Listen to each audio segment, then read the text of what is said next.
Jesus é o único pão da vida. Ele alimentou 5.000, né? E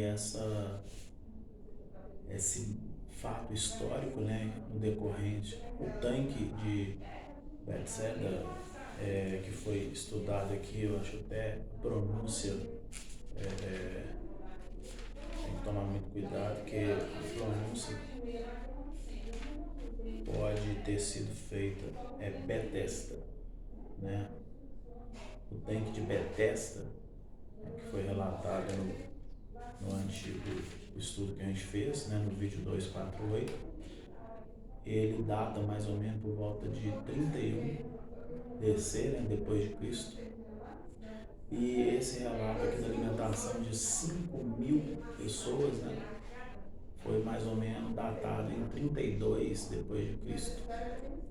E no livro de João 6, de 1 a 5, diz, né, que depois disso, referindo-se à recente viagem a Jerusalém, onde aconteceu, né, um tremendo debate entre Cristo e os líderes religiosos de Israel, partiu Jesus para o outro lado do mar da Galileia, que é o de Tiberíades, e grande multidão o seguia. Eles viam o sinal, né, que ele operava sobre os enfermos, e todos são atraídos geralmente pelo que ele pode fazer, e não pelo amor dele por nós. Isso é interessante, você percebe isso ao longo da história, né? E é triste, inclusive. Imagina um amigo que você percebe que ele é seu amigo pelo que você pode oferecer a ele. Mas aqui segue dizendo que Jesus subiu ao monte, assentou ali com os discípulos, e a Páscoa estava próxima, né? A festa dos judeus. Então Jesus levantou os olhos, vendo que uma grande multidão vinha ter com ele, disse a Filipe: onde compraremos pão para estes comerem?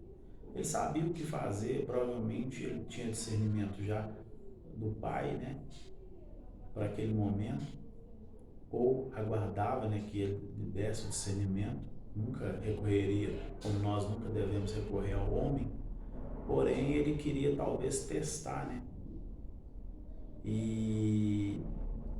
mas dizia isso para experimentar, como diz aqui, porque ele bem sabia o que havia de fazer.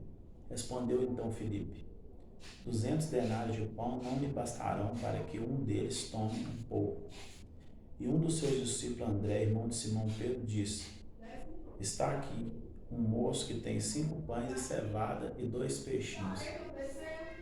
Acreditamos, né, alguns estudiosos acreditam que esse jovem, né, ele acompanhava Jesus com o propósito de levar alimento para eles, né?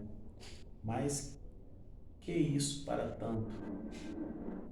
Ele pergunta, né? E disse Jesus: mandai assentar os homens. E havia ali muita relva naquele lugar, e assentaram-se os homens em número de quase 5.000. E Jesus tomou os pães e, havendo dado graça, repartiu pelos discípulos e pelos que estavam assentados igualmente também os peixes, o quanto eles queriam.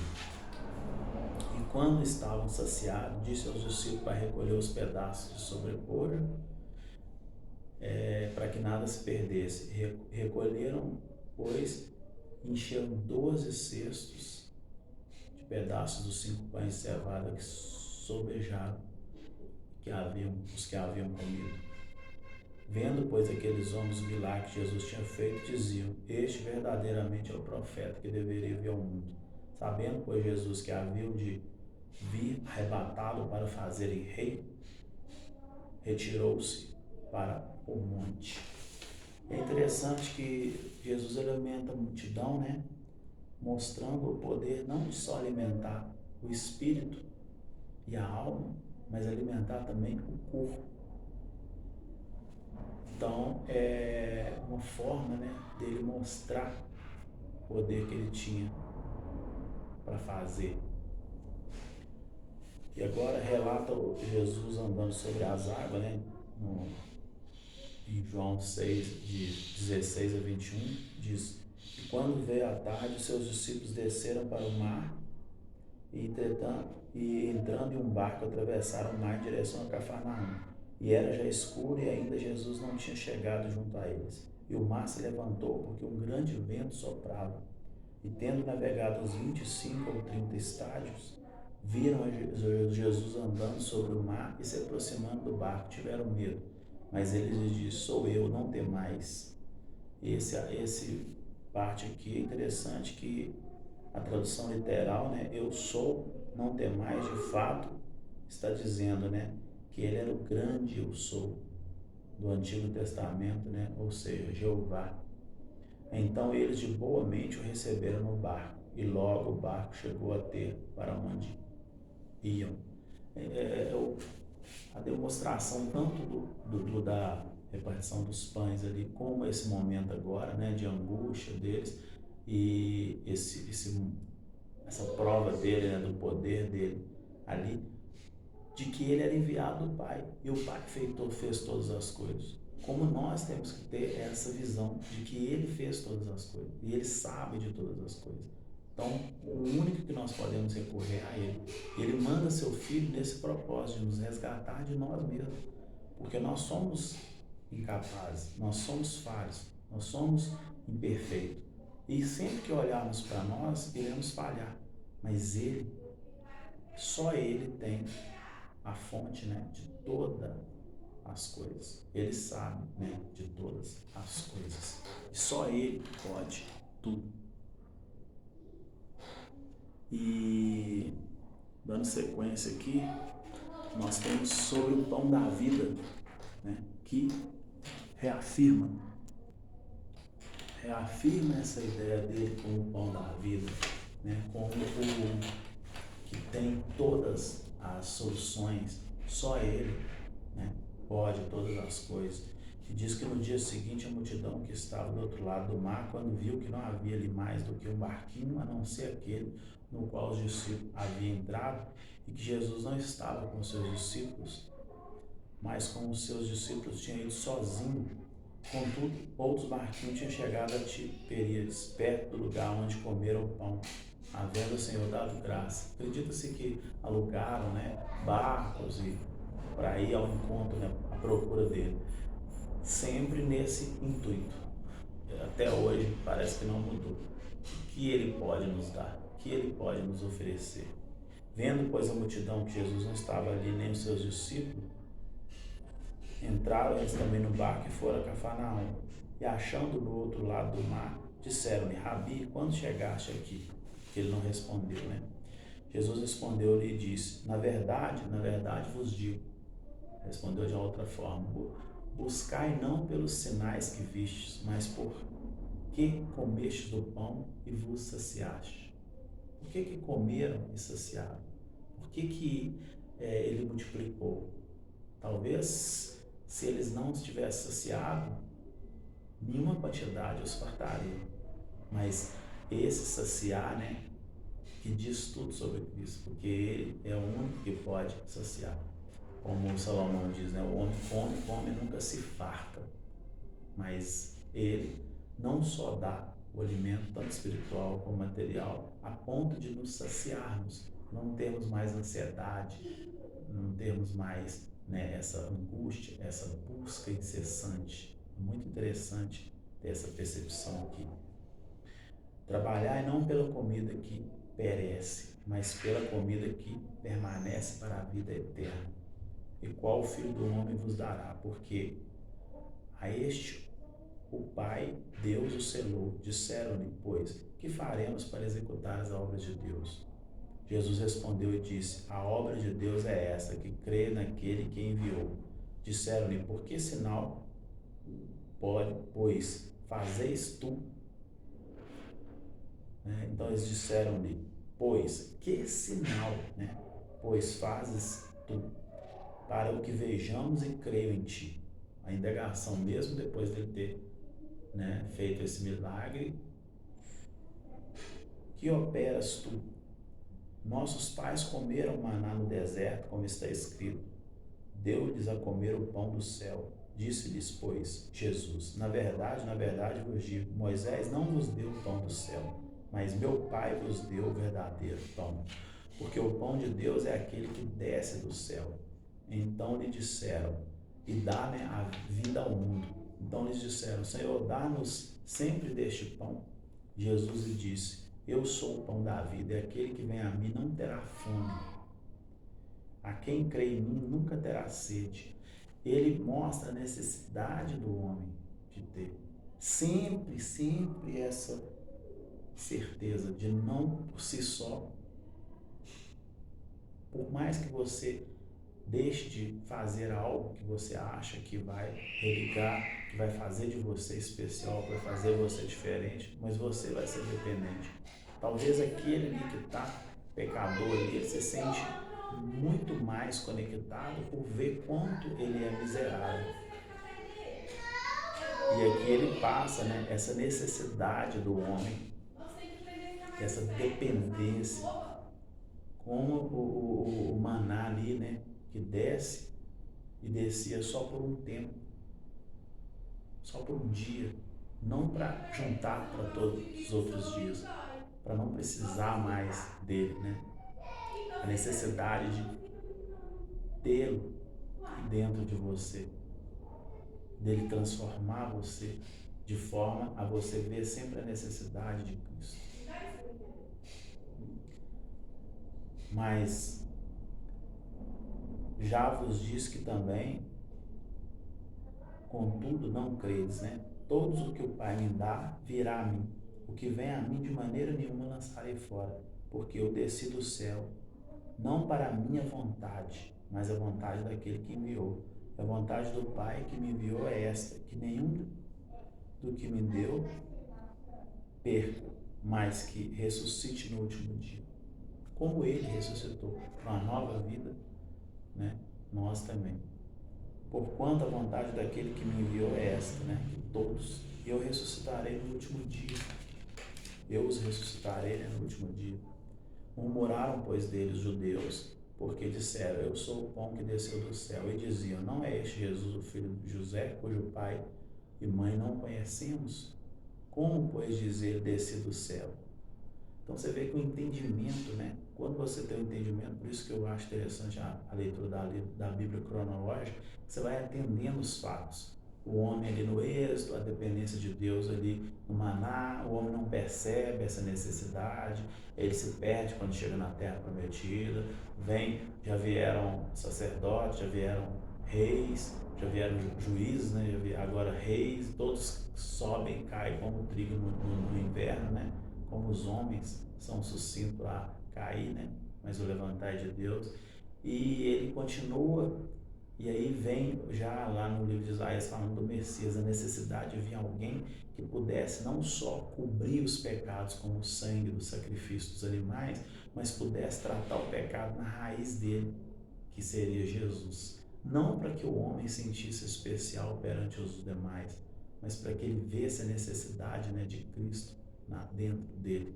E a única forma de termos acesso, né, e nossa justificação perante seu Pai. Eles veem ali de forma natural, né? Respondeu, pois, Jesus e disse: não murmurei entre vós, ninguém pode vir a mim se o Pai não enviou e não o trouxer. Eu ressuscitarei no último dia. Eu o ressuscitarei no último dia, está escrito nos profetas e serão todos ensinados por Deus. Portanto, todo aquele que o Pai ouviu e aprendeu, todo aquele que do Pai, né, ouviu e aprendeu, vem a mim. Não que alguém tenha visto o Pai, e não ser aquele que veio de Deus, este viu o Pai. No caso ele, né? Na verdade, vos digo que aquele que crê em mim tem a vida eterna. Eu sou o pão da vida. Aquele que você come e sacia, né? Vossos pais comeram maná no deserto e morreram. Eles comeram maná e mesmo se morreram, se perderam. Alguns se voltaram contra depois.